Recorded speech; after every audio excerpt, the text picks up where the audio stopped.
It takes a lot of instruction and practice to get a literate person to really be able to separate their thinking about speech from their thinking about print. The irony is that as we become literate, our knowledge and awareness of speech and print becomes so intertwined, so amalgamated, in the words of Linnea Erie and David Scher and others, that as literate adults, we lose the ability to put ourselves in the position of the child who's coming armed with oral language, who doesn't yet relate it to print. So we tend to think about and talk about everything in terms of the print that we already know as literate adults. So it's absolutely predictable. If I'm with an audience, no matter whether it's teachers, parents, whatever, and I say, okay, everybody, I'm going to say a word. I want you to hold up the number of fingers that show how many speech sounds there are in this word. And what always happens is a vast array of difference. So I say a word like quick. Okay, how many speech sounds in this word? I get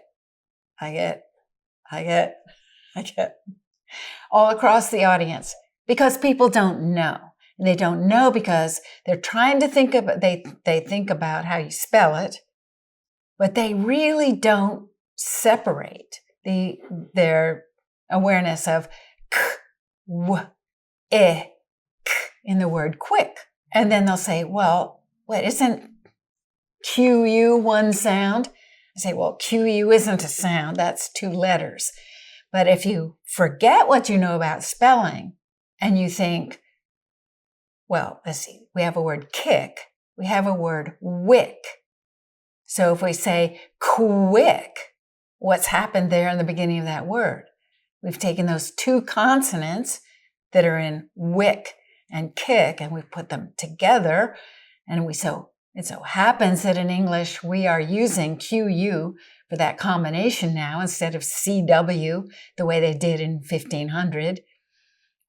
So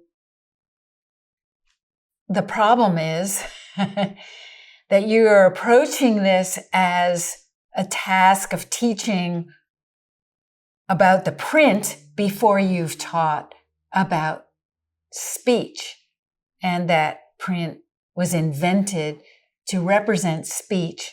And there are all kinds of historical events that interfered with the design of our writing system that made it something other than one sound, one letter.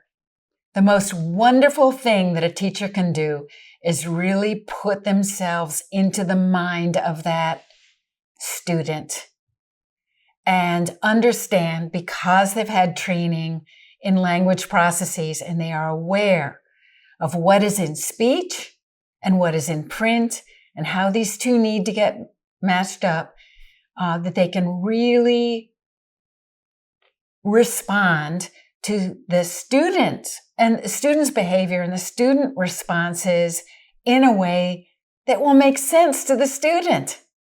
And when I see that happening, it's so thrilling when the teacher really can put themselves into the mind of the learner. It's the most thrilling thing to see, because you can see the communication going on. And all I can think about is all the times I didn't do that when I was teaching kids, because I didn't know enough to know any better, and all the stupid things I said. But that's where we want our teachers to get.